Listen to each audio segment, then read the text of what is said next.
السلام علیکم، میں ضمیر احمد انصاری اور آپ دیکھ رہے ہیں زیڈ نیوز فار یو۔ عرض یہ ہے کہ آپ نے اپنے YouTube channel Z news for you کو ابھی تک سبسکرائب نہیں کیا ہے تو ابھی کریں، اور ساتھ ہی دیے ہوئے بیل آئیکن کو بھی دبا دیں جس سے ہماری آنے والی سبھی ویڈیوز کے نوٹیفیکیشن آپ کو ملتے رہیں۔ شکریہ۔ السلام علیکم ورحمۃ اللہ وبرکاتہ۔ بھئی یہ مسبوق کی امامت کے تعلق سے پوچھا گیا ہے کہ مقتدی دوران نماز امام ہو سکتا ہے یا نہیں، یا جیسے کوئی مسافر آ کر کے مقامی لوگوں کو نماز پڑھائے اور وہ اپنے قصر کرے 2 رکعت پڑھے، اور مقتدیوں میں سے پھر کوئی آگے بڑھ کر کے ان کا امام ہو جائے باقی نماز پوری کرانے کے لیے، تو کیا یہ شرعی اعتبار سے اس کے جائز ہے، دلیل ہے اس کی یا نہیں؟ تو جی ہاں، بالکل اس کی دلیل موجود ہے، اور بڑی واضح دلیل اس کے تعلق سے موجود ہے کہ مسبوق جو ہے وہ امام ہو سکتا ہے، اور جو مقتدی جن کی نماز چھوٹی ہے وہ باقاعدہ باجماعت اس نماز کو ان کو پڑھنا چاہیے۔ صحیح بخاری سے مسلم کی روایتیں ملتی ہیں کہ خود اللہ کے رسول صلی اللہ علیہ وسلم جب اپنے مرض وفات میں تھے، آخری بیماری میں تھے،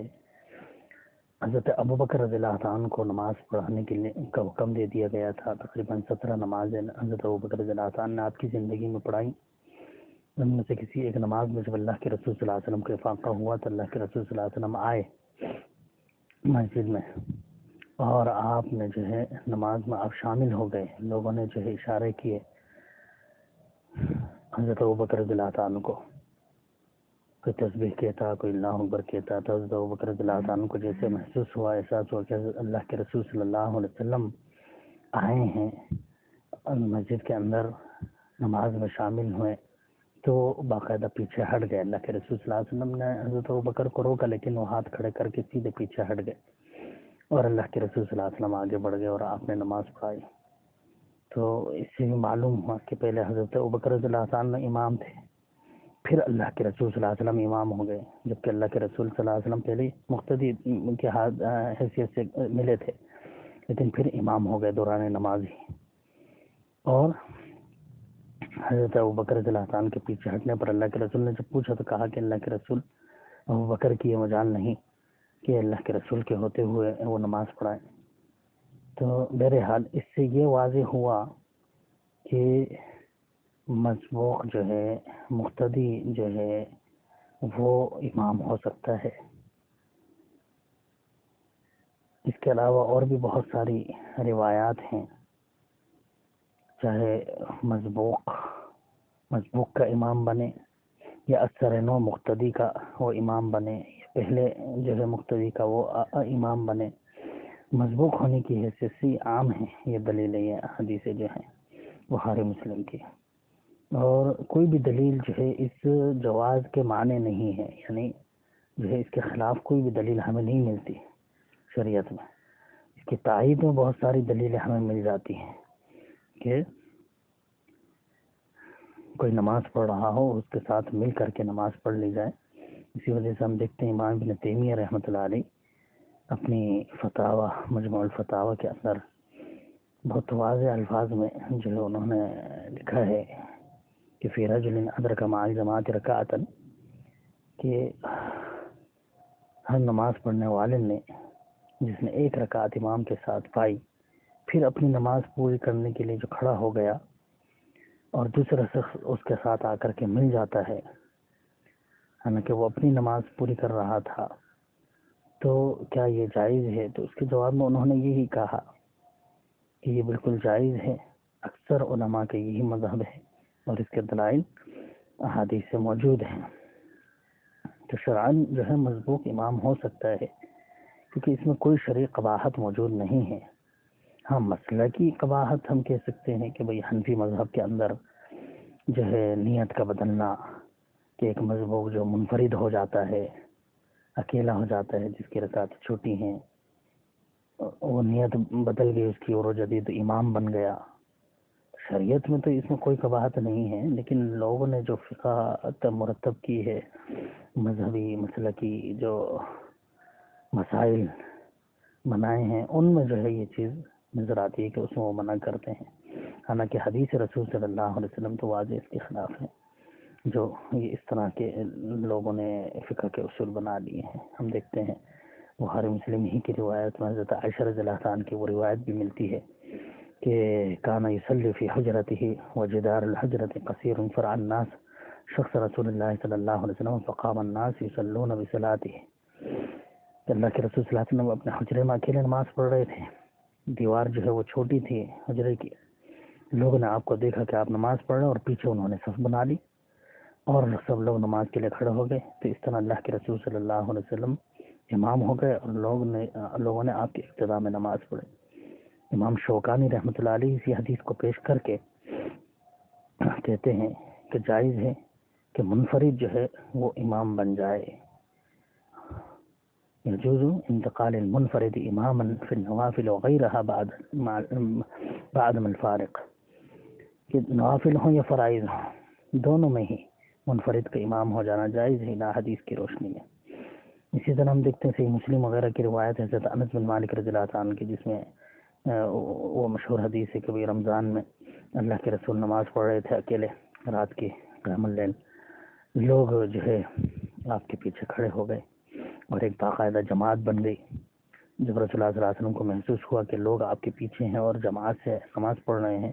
تو آپ نے اپنی نماز کو ہلکا کر دیا، مختصر کر دیا۔ تو خود اللہ کے رسول صلی اللہ علیہ وسلم سے جب حضرت انس نے پوچھا کہ آپ کا معلوم ہو گیا تھا کہ ہم لوگ آپ کے پیچھے باجماعت نماز پڑھ رہے ہیں، اللہ کے رسول نے کہا ہاں میں جان گیا تھا، اسی وجہ سے میں نے جو ہے نماز ہلکی کر دی۔ امام بخاری رحمۃ اللہ علیہ اس مسئلے کو پر جو ہے باب باندھتے ہیں اپنی صحیح بخاری کے اندر کہ باب اذا لم ینل الامام ان یؤم ثم جاء قوم فامهم، جب امام امامت کی نیت سے کھڑا نہیں ہوا ہے پھر لوگ آئے اور اس کے ساتھ مل جائیں اور وہ امام بن جائے، تو اب وہ منفرد کی حالت سے نکل کر امام جماعت میں وہ داخل ہو گیا، تو اس طرح سے جائز ہے، باب باندھ کر انہوں نے یہ چیز سمجھائی اسی حدیث کی روشنی میں۔ حضرت عبداللہ بن عباس رضی اللہ عنہ کی بھی روایت لائے ہیں وہ اسی باب کے تحت کہ اللہ کے رسول صلی اللہ علیہ وسلم رات کو اٹھے اور اپنی خالہ میمونہ رضی اللہ عنہا کے گھر میں اور نماز کے لیے کھڑے ہو گئے، تو میں بھی وضو کر کے آپ کے ساتھ آ کے کھڑا ہو گیا، آپ نماز شروع کر چکے تھے، میں آپ کے الٹی طرف کھڑا ہو گیا تھا، تو آپ نے میرا کان پکڑ کے مجھے سیدھی طرف کر دیا نماز کے ہی دوران، تو آپ کھڑے ہوئے تھے اکیلے نماز پڑھنے کے لیے اور نماز کے دوران ہی آپ امام بھی بن گئے۔ تو اس سے بھی جو ہے علماء اسلام نے دلیل دی ہے کہ نماز جو ہے جو کہ باجماعت پڑھنا افضل ہے، اس کا زیادہ ثواب ہے، تو جو رکعتیں چھٹی ہیں ان کو بھی باجماعت پڑھ لیا جائے تو اس میں زیادہ اجر و ثواب ملے گا، بلکہ خود اللہ کے رسول صلی اللہ علیہ وسلم کے عمل سے جو ہے ہمیں یہ دلیل ملتی ہے کہ باقاعدہ خود اللہ کے رسول صلی اللہ علیہ وسلم کی جو رکعت چھٹی تھی تو آپ نے وہ باجماعت پوری کری تھی۔ صحیح مسلم کے اندر دیکھیے مسائل الخفین کے باب میں کئی حدیثیں الگ الگ لائے ہیں، اور موضوع کے مسح کے باب میں بھی امام مسلم یہی مغیرہ بن شعبہ والی روایتیں الگ الگ الفاظ سے لائے ہیں۔ مغیرہ بن شعبہ کی لمبی روایت ہے جس میں ہے کہ اللہ کے رسول صلی اللہ علیہ وسلم فجر کا وقت تھا، میں جو ہے آپ کو قضاء حاجت کے لیے لے کے گیا، پانی آپ کے ساتھ لے کے گیا، تو آپ کو وہاں دیر ہو گئی وضو کرنے میں، تو وضو میں آپ کو کرا رہا تھا، آپ کی آستین تنگ تھی، تو اپنے کرتے کے اندر سے ہی ہاتھ کو نکال کر کے پھر اپنے ہاتھوں کو دھویا وضو میں، امامے پر مسح کیا اور اپنے موزوں پر مسح کیا۔ اگر دیر ہو گئی تھی تو حضرت بلال نے حضرت عبد الرحمن بن عوف رضی اللہ عنہ کو نماز کے لیے کہا، تو وہ نماز پڑھانے لگے لوگوں کو، اور فجر کی نماز وہ پڑھا رہے تھے، ایک رکعت ہو چکی تھی۔ حضرت سید خدر رضی اللہ عنہ کہتے فادرک النبی صلی اللہ علیہ وسلم احدى الركعتين معه فلما سلم قام النبي صلی اللہ علیہ وسلم وقمت معه فركعنا الركعة التي سبقتنا۔ عبد الرحمن بن عوف کے پیچھے ایک رکعت اللہ کے رسول صلی اللہ علیہ وسلم نے پڑھی۔ اب جب انہوں نے سلام پھیرا تو اللہ کے رسول بھی کھڑے ہوئے اپنی رکعت پوری کرنے کے لیے، اور میں بھی کھڑا ہو گیا آپ کے ساتھ تاکہ فوشدہ نماز کو پورے کریں، اور ہم دونوں نے فرکعنا الرکعۃ التي سبقت، جو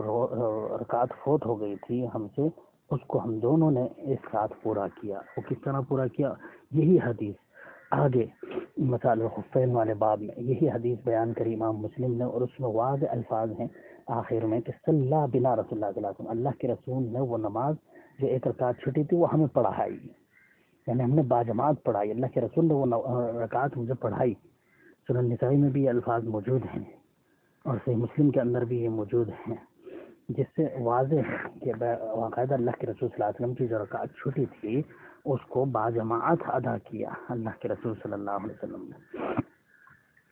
تو یہ واضح دلیل ہے اس چیز کی کہ جس کی رکعت چھوٹ جائے، یا جو ہے امام اگر کم نماز پڑھاتا ہے، 2 رکعت پڑھاتا ہے مسافر ہونے کی وجہ سے، تو باقی نماز بھی باجماعت ادا کی جائے۔ جیسے کہ حضرت عمر رضی اللہ عنہ جب مکہ تشریف لاتے تھے اپنے خلافت کے دور میں، تو لوگوں کو پہلے ہی بتا دیا کرتے تھے نماز پڑھانے سے پہلے کہ ہم تو مسافر ہیں، ہم تو 2 ہی پڑھیں گے، تم اپنی نماز پوری کر لینا۔ تو لوگ جو ہیں وہ کس طرح سے کرتے تھے، یہی اللہ کے رسول صلی اللہ علیہ وسلم کی حدیث دلیل ہے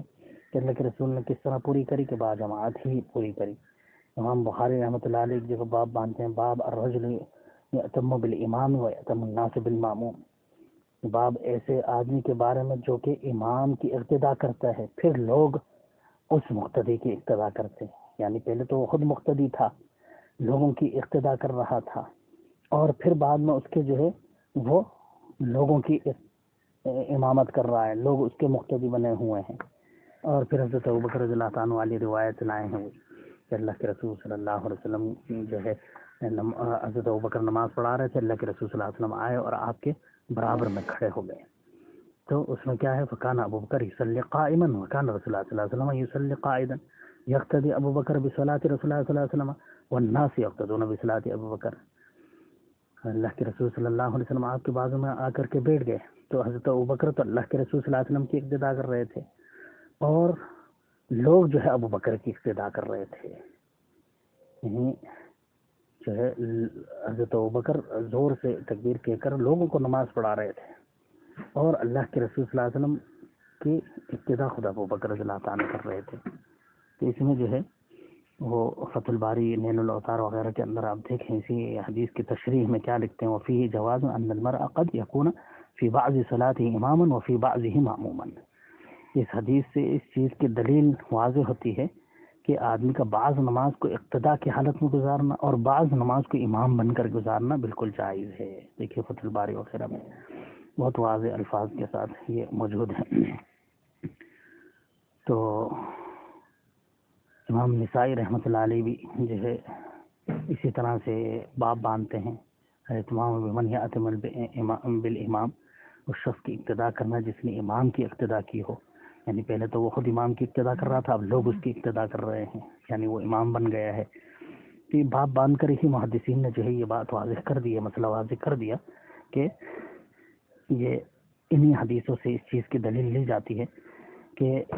مقتدی جو ہے وہ امام بن سکتا ہے، یہ جس کی رکعت چھٹی ہے، مسبوق ہے، وہ جو ہے باجماعت اپنی نماز کو پورا کر سکتا ہے۔ شیخ الاسلام ابن تیمیہ رحمۃ اللہ علیہ نے اپنی الجوبہ مصریہ کے اندر جلد 1 صفحہ نمبر 104 میں اس مسئلے کو بیان کیا ہے، فی رجل ادرک مع الجماعت رکعتا فلما سلم الامام قام یتم صلاته فجاء آخر فسلم معه فهل يجوز الاقتداء بهذا المأموم؟ یعنی سوال ایسے آدمی کے بارے میں جس نے جماعت کے ساتھ ایک رکعت پائی، جب امام نے سلام پھیر دیا تو وہ کھڑا ہو کر اپنی نماز پوری کرنے لگا، تو ایک اور شخص آیا اور اس کے ساتھ مل گیا، تو اس نے اس سے پہلے آدمی کے ساتھ باجماعت نماز پڑھی، کیا اس دوسرے آدمی کا اس معموم کی اقتداء کرنا کیا جائز ہے؟ اس طرح سے سوال آیا، تو اس پر شیخ الاسلام ابن تیمیہ رحمۃ اللہ علیہ نے جو جواب دیا ہے کہ مسبوق جو ہے وہ امام بن سکتا ہے، اور یہ عمل بالکل جائز ہے، کیونکہ احادیث جو ہے اس کی تائید نہیں ہے، کوئی بھی حدیث اس کے خلاف ہمیں نظر نہیں آتی، لہذا کوئی بھی جو ہے آسانی کے ساتھ اس چیز کو سمجھ سکتا ہے۔ اور پھر جو ہے ہم دیکھتے ہیں ایک عام مسئلہ ہے جو احناف کے یہاں بھی ہیں جو انکار کرتے ہیں عموماً اس مسئلے کا، کہ اگر کوئی امام نماز پڑھا رہا ہے، نماز کے دوران اس کا وضو ٹوٹ جاتا ہے تو وہ کیا کرے گا؟ کیا بے وضو ہی نماز پڑھاتا رہے گا؟ نہیں، بلکہ اس کے لیے حکم یہ ہے کہ وہ ناک پکڑ کر نکل جائے وہاں سے، اور مقتدیوں میں سے آگے کوئی بڑھ کر کے لوگوں کو نماز پوری کرائے۔ تو اس طرح سے خود بخود جو ہے وہ مقتدی وہ امام بن گیا، تو وہاں پر نیت بدلی نا، مقتدی جو ہے وہ امام بن گیا ہے، اس مسئلے کو تو سب مانتے ہیں اور اس مسئلے کو ماننے کے لیے تیار نہیں ہے، یہ کہاں کا انصاف ہے؟ بہت ساری روایتیں اس کے تعلق سے ملتی ہیں، بہرحال مختصر انداز میں نے جو ہے آپ کے سامنے چند دلائل پیش کر دیے ہیں۔ اللہ رب العالمین ہمیں عمل کی توفیق عنایت فرمائے۔ ایک بار پھر آپ سے ریکویسٹ ہے کہ آپ اپنے اس یوٹیوب چینل کو سبسکرائب کریں، لائک اینڈ شیئر ضرور کریں۔ شکریہ۔